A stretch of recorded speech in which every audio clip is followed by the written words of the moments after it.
sejak kebangkitan ulama bersama pengikut-pengikutnya istiqomah dan setia jaga akidah dan sunnah Rasulullah. Alhamdulillah segala puji baginya ulama bersama pengikut-pengikutnya istiqomah dan setia menjaga agama nusa dan bangsa. Mari kuatkan niat kita, kita bulatkan tekad kita, terus lanjutkan amal kita, mengembangkan hikmah kita. Alhamdulillahilladzi an'ama 'ala ibadihi al-mu'minina bil irfan wa akramahum min mazidi fadlihi bi ru'yatihi fil jinan. Wassalatu wassalamu ala man arsalahu Allahu rahmatan lil anam wa ala alihi al-kiram wa asbaha bihi masabihidh dhulam. Amma ba'd, fa inna ahsanal hadithi kitabullah wa khairul hadi hadi Muhammadin sallallahu alaihi wasallam.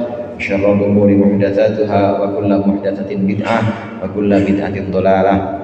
Segenap para asatidzah, para hujjaj, para sesepuh, pengurus majelis taklim Al-Huda dan seluruh jamaah yang dimuliakan oleh Allah. Alhamdulillah malam hari ini kita melanjutkan pengajian rutin kita.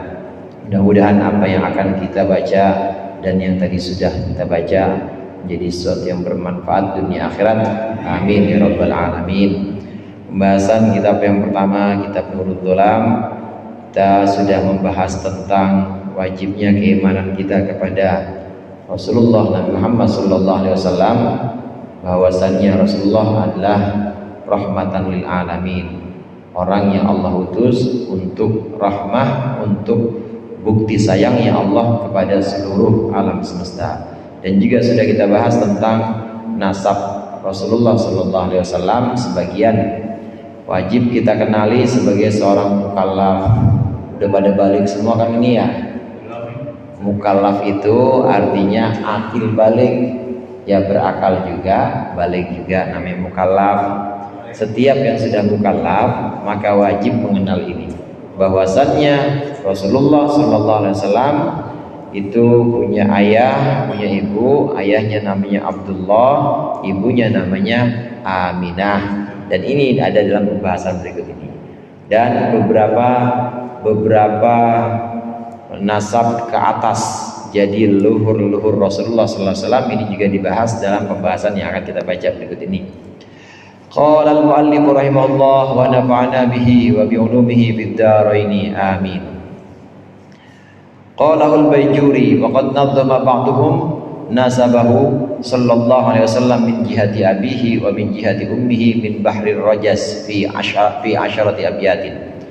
Dan Imam Baijuri berkata, sebagian ulama sudah membuat nazam, membuat sebuah qasidah didaktis, istilahnya qasidah untuk belajar yang mudah dihafal tentang nasabnya Rasulullah dari arah ayahnya atau dari jalur ayah dan juga dari jalur ibunya.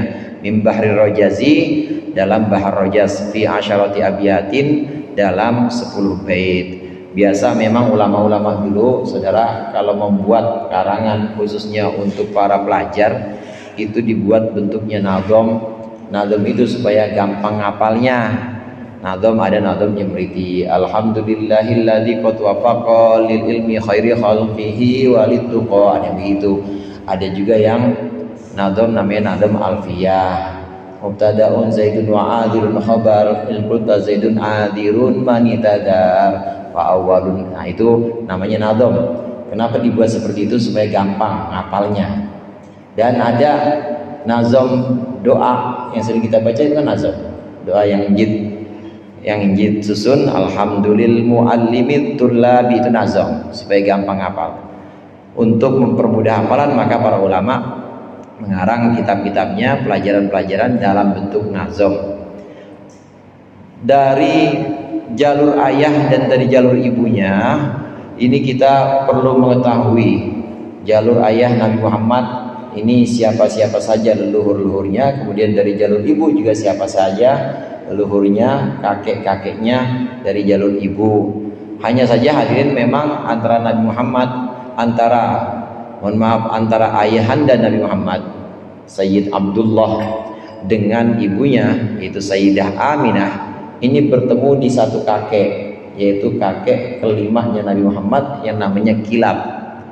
Kalau kita lihat nanti di bait ada, kalau kita lihat dari jalur ayahnya Nabi Muhammad bin Abdullah bin Abdul Muttalib bin Hashim bin Abdi Manaf bin Qusay bin Kilab. Sampai situ dulu bin Kilab. Nah, ibundanya Siti Aminah atau Sayyidah, orang-orang kita sebutnya Siti. Siti itu asalnya Sayyidati. Asalnya Sayyidati artinya ya junjungan atau pemimpin perempuan, atau bisa juga ya yang dihormati lah, perempuan yang dihormati itu namanya Sayyidati atau Siti.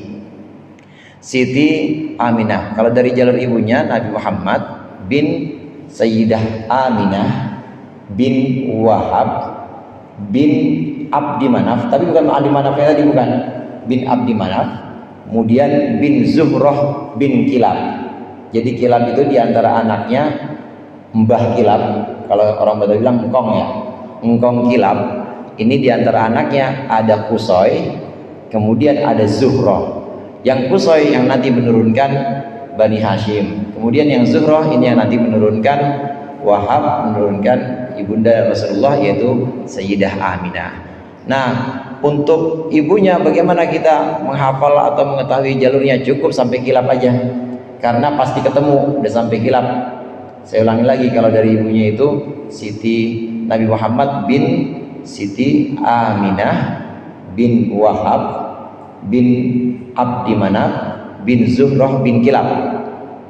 Nah, kalau dari jalur lainnya Nabi Muhammad bin Abdullah bin Abdul Muttalib bin Hashim bin Abdi Manaf bin Qusay bin Kilab. Kalau dihitung-hitung ya lebih garis tuanya justru lebih tua ibunya. Kalau dari garis itu ya lebih tua ibunya. Ini nanti sampai Kilab, sampai Mbah Nabi Muhammad atau kakek Nabi Muhammad yang namanya Kilab, ini kakek yang kelima dari Nabi Muhammad. Ini ketemu. Nah, dari Kilab ke atas nanti ada di sini, ada dalam bait yang disusun oleh sebagian ulama ini.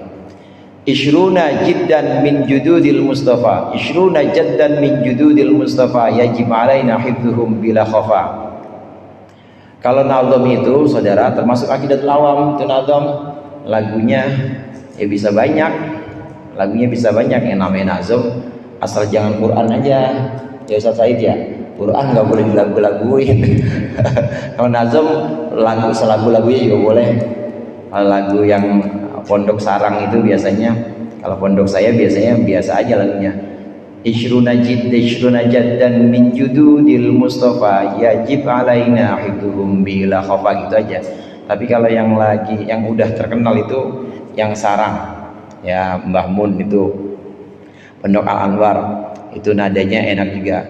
Ishruna jaddan min jududil Mustafa, yajib alaina hifdzuhum bila khafa, khudhum ala tartibi Abdul Muttalib, fahashimun Abdu Manaf hamtusib, Qusay makil apa nih, Qusay makila bin thumma murrah, Ka'bun lu'ayyin ghalibun dumarrah, fihrun narihi malikun wan nadru, kinanatun khuzaimatun mushtaharu. Itu namanya nazam.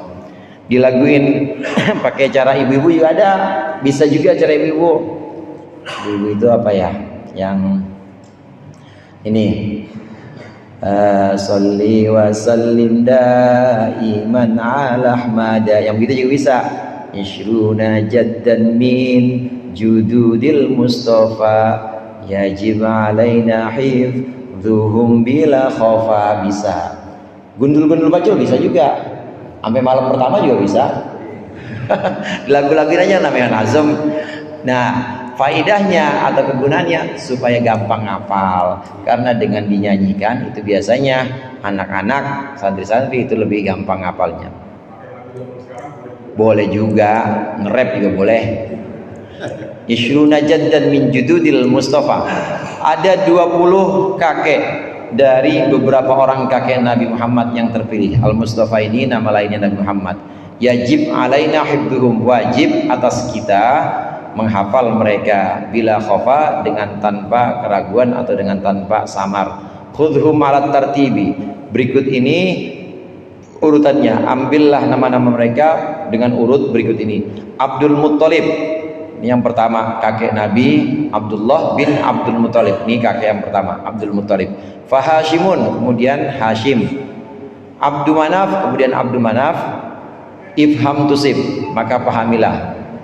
Abdu Manaf bin Qusay, Makila bin Qusay, Makila bin, kemudian Kilab. Thumma Murrah, kemudian Murrah. Ka'ab, kemudian Ka'ab. Lu'ay, kemudian Lu'ay. Ghalib du Murrah, yang mempunyai kehormatan. Fihrun, kemudian Fihr. Fihrun inilah yang kemudian dikenal dengan nama Quraisy. Nama aslinya Fihr. Nama aslinya Fihr. Kenapa disebut Fihr? Fihr itu artinya tinggi. Fihr itu panjang, memang orangnya tinggi. Ini kakek Nabi Muhammad, Fihr, atau yang nama terkenalnya Quraisy, sampai diabadikan itu dalam Al-Quran, li'ila fi Quraisy. Fihr nama aslinya Quraisy itu. Yalihi Malikun. Fihr anaknya siapa? Anaknya Malik, anaknya Mbah Malik. Wan Nadhr, dan anaknya Mbah Nadhr. Kinanah, anaknya Kinanah. Khuzaimah, anaknya Khuzaimah, Mushtahar, yang terkenal. Mudrikah, kemudian Mudrikah. Ilyas, kemudian Ilyas. Minhum, beserta mereka. Ilyas inilah mbahnya Nabi Muhammad atau kakeknya Nabi Muhammad yang didengar dalam tulang sulbinya kakek Ilyas ini. Nabi Muhammad sudah menyebut nama Allah. Allah, Allah, Allah.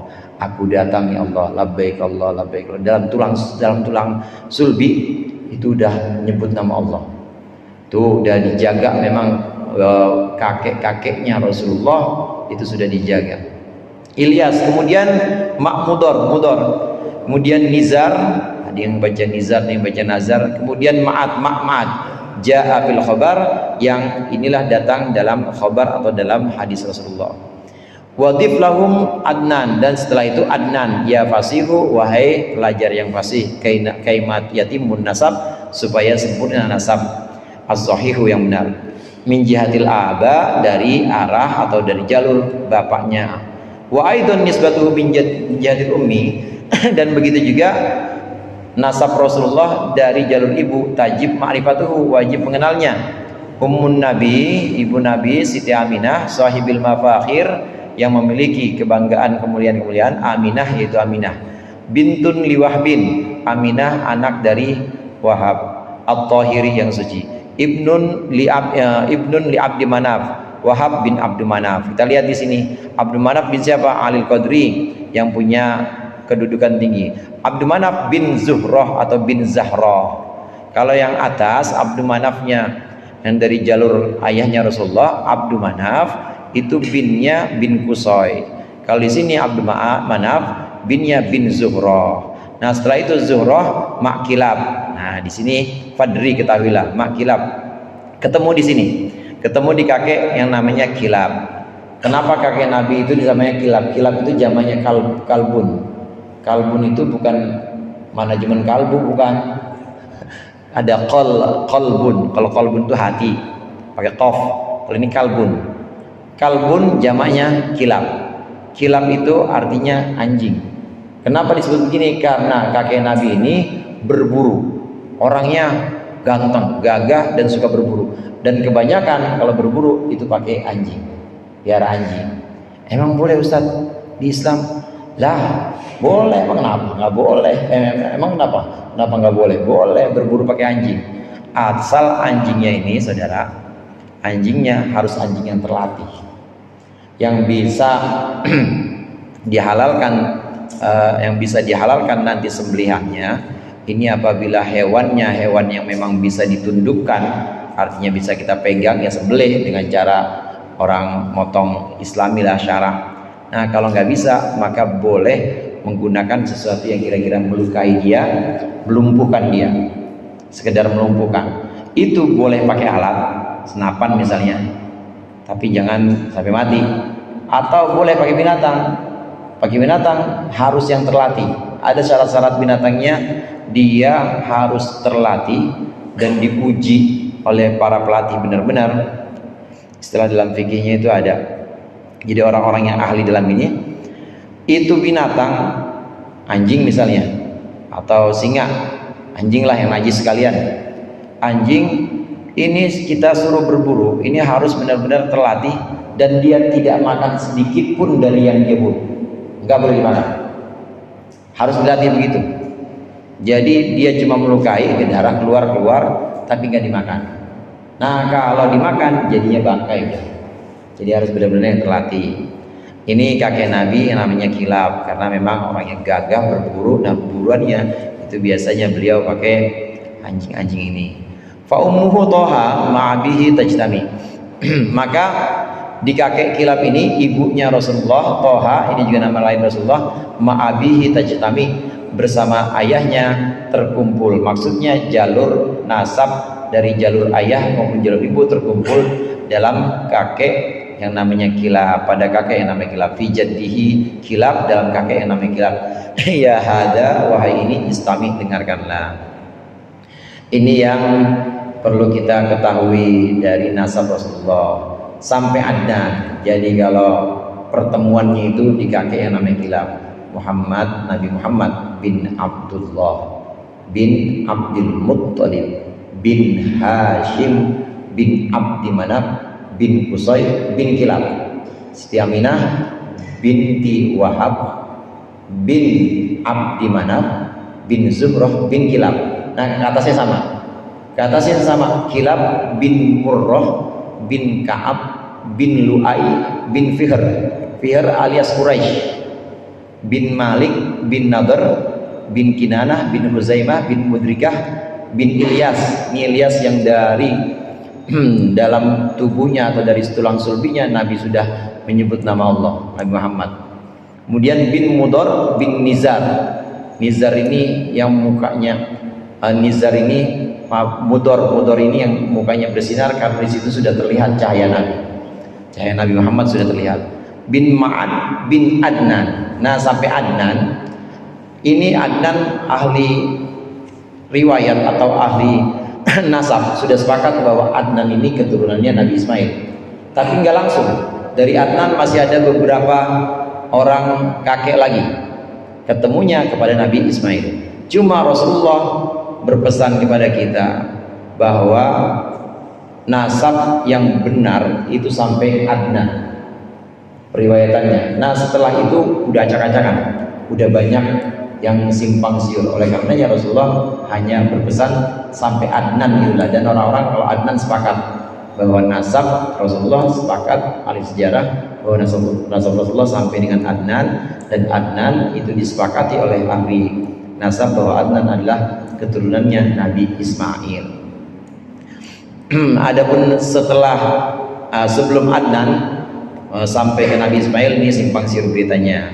Nabi Muhammad mengatakan cukup sampai Adnan, karena setelah itu orang-orang ahli nasab ini banyak yang meragukan dan banyak orang-orang yang ngarang-ngarang tentang nasab ini. Jadi zaman dulu udah banyak juga orang yang ngarang nasab ya saudara ya, bukan sekarang doang. Nah ini nasab Rasulullah Sallallahu Alaihi Wasallam. Fasmu Abdul Muttalib. Nah hadirin jamaah rahimakumullah, bertemu dari Adnan kemudian ke Nabi Ismail, sepakat semua. Ismail ini kita tahu semua, Nabi Ismail bin Ibrahim. Kemudian ada anak Nabi Ibrahim, anak Nabi Ibrahim yang lain Ishak bin Ibrahim. Ada satu lagi sebenarnya namanya Madian bin Ibrahim. Jadi anak Nabi Ibrahim ada 3 dari 3 orang istri. Madian ini dari seorang istri yang namanya, saya lupa kalau yang Madian. Kalau yang Ishak ini dari istri tuanya, walaupun lahirnya belakangan, yaitu dari Siti Sarah Ishak. Kemudian Nabi Ismail dari istri mudanya Siti Hajar. Siti Hajar ini adalah hadiah dari Siti Sarah, karena Nabi Ibrahim senang banget sama anak kecil saudara, sama tamu-tamu juga. Kalau melayani tamu senang banget. Tapi kalau nggak punya anak, udah sepuh juga, udah tua, waktu itu usia 70 tahun lebih, sama-sama Siti Saroh juga sudah tua. Akhirnya Siti Saroh bilang ya udah, menghadiahkan Nabi Ibrahim Hajar itu, Siti Hajar. Siti Hajar. Jadi istri keduanya hadiah dari istri pertama. Ada yang begitu. Ya Nabi Ibrahim namanya dihadiahin ya. Nah Siti Hajar ini budak asalnya. Siti Hajar asalnya budak. Dan kalau Siti Saroh ya putih, cantik. Kalau Siti Hajar enggak, biasa. Siti Hajar ini budak. Ada yang mengatakan malah hitam. Nah dari Siti Hajar inilah kemudian lahir Nabi Ismail. Begitu dikasih Siti Hajar, Nabi Ibrahim dikasih Siti Hajar langsung dapat Ismail. Nah nggak lama setelah itu baru Siti Saroh hamil Nabi Ishak. Nah lahirnya duluan Nabi Ibrahim, duluan Nabi Ismail. Dan ke bawahnya inilah yang nanti menurunkan Quraisy menurunkan Hashim, menurunkan Abdi Manaf, menurunkan Rasulullah Sallallahu Alaihi Wasallam nanti, menurunkan Abdul Muthalib maksud saya, kemudian Abdullah dan Rasulullah. Setelah itu Nabi Ishak. Jadi setelah Nabi Ismail sudah tidak ada nabi putus, maksudnya nggak ada yang diangkat nabi. Kebanyakan nabi pada masa itu dari Nabi Ishak. Nabi Ishak punya anak Nabi Yakub. Nabi Yakub punya anak 12. Di antaranya Yusuf, Yahuda, Bunyamin. Nah itu anak-anak itu 12-12 nya jadi nabi. Nabi Yakub. Yakub ini nama lainnya Israel, maka disebut dengan Bani Israel. Bani Israel itu maksudnya Bani Yakub. Terus 12 itu jadi nabi semua, keturunannya sampai Nabi Isa itu keturunannya nabi semua.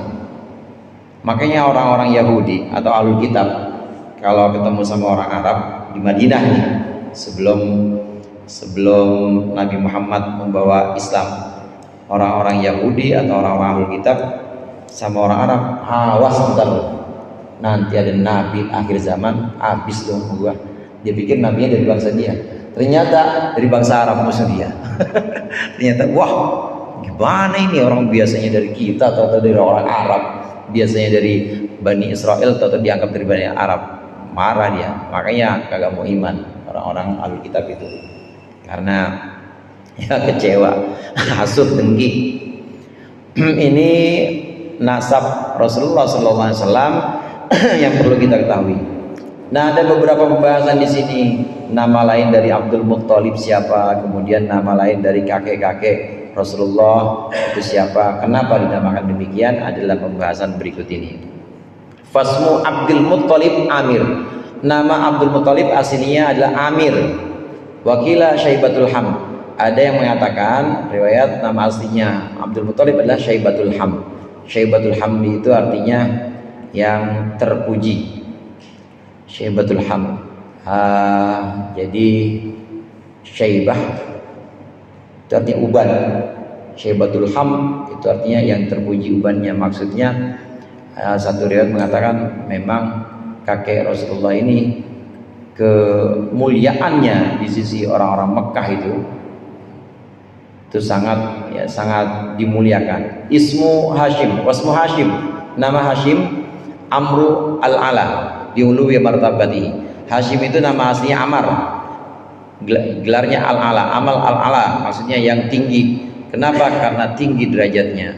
Waluqiba bi Hashimin, dikasih laqab atau dikasih julukan Hashim li hashmihi ats-tsadid linnas, karena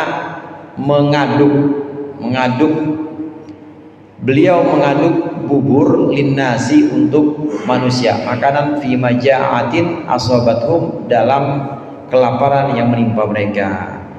Kakek Nabi yang namanya Hashim, jadi bapaknya Abdul Muthalib, nama aslinya itu Amr saudara. Kenapa dinamakan Hashim? Dari kata Hashmun, Hashim itu. Hashmun itu artinya ngadu. Kenapa demikian? Karena kakek Nabi Hashim ini, nama aslinya Amr, ini paling waktu itu terkenal yang paling bares sama orang-orang ketika kelaparan melanda Mekah. Jadi beliau yang mengaduk sendiri makanan-makanan itu dibagiin ke orang-orang Mekah, kakek Nabi. Emang udah bagus, maksudnya atasnya itu jalurnya memang orang-orang mulia semuanya. Wasmu Abdi Manaf Al-Mughirah, dan nama Abdi Manaf nama aslinya Al-Mughirah. Wa Manaf asluhu bitta. Manaf ini aslinya dengan ta al-mutsanna. Jadi Manat asalnya Manat. Kita tahu semua Manat itu siapa? Fauqus misonamin. Manat fauqu, yang ada di atas, maksudnya titiknya di atas tak. Kadang-kadang di kitab karangan-karangan dulu itu udah ketahuan bitta al-mutsannati fauqu gitu. Dengan tak yang titiknya di atas. Al-mutsannati dengan tak, al-mutsannati dua titiknya, fauqu di atas. Kan udah jelas-jelas tak titiknya di atas. Kenapa demikian? Supaya nggak keliru. Jadi udah jelas bitta titiknya al-mutsanna yang bertitik di atas dua. Tak yang bertitik di atas dua. Kali-kali aja nanti hilang titiknya, tetap ada tulisan ini. Tetap ada tulisan bitta al-mutsannat fauqu, tetap ada. Karena kalau hilang titiknya bisa salah. Ada al-habbatus sauda harusnya. Jadinya titiknya bukan hilang, itu mah ketambahan. Al-hayyatus sauda. Semua penyakit itu ada di hadis Rasulullah. Itu bisa sembuh bil habbatis sauda, dengan jinten ireng, kalau orang Jawa bilang. Jadi habbah sauda, dengan habbah sauda. Nah, kitabnya Kiai kelebihan titiknya bil hayyatis sauda, dengan ular hitam. Artinya beda tuh. Hayyah itu artinya ular, sauda hitam. Santrinya nyari, akhirnya nyari buat obat mati, kecantik ular, gara-gara pengen sembuh jadi mati. Kobra ular hitam mah. Nah, ini Manaf aslinya Manat dengan tak. Ismu sonamin, ini adalah nama berhala. Karena a'dhama asnamihim, Manat ini adalah berhala yang paling besar, paling besar-besarnya berhala mereka. Wa kanat ummu ja'alathu khadiman lidzalika sanam. Dan ibunya menjadikan Mughirah sebagai pelayan untuk berhala tersebut. Nah, sampai di sini itu sampai kakek Nabi yang namanya Al-Mughirah. Nama lainnya adalah Manaf. Ya. Nah, makanya disebut dengan Abdu Manaf. Abdu Manaf itu artinya budaknya Manat berhala. Wasmu Qusay Zaid wa qila Yazid, wallahu a'lam bishawab.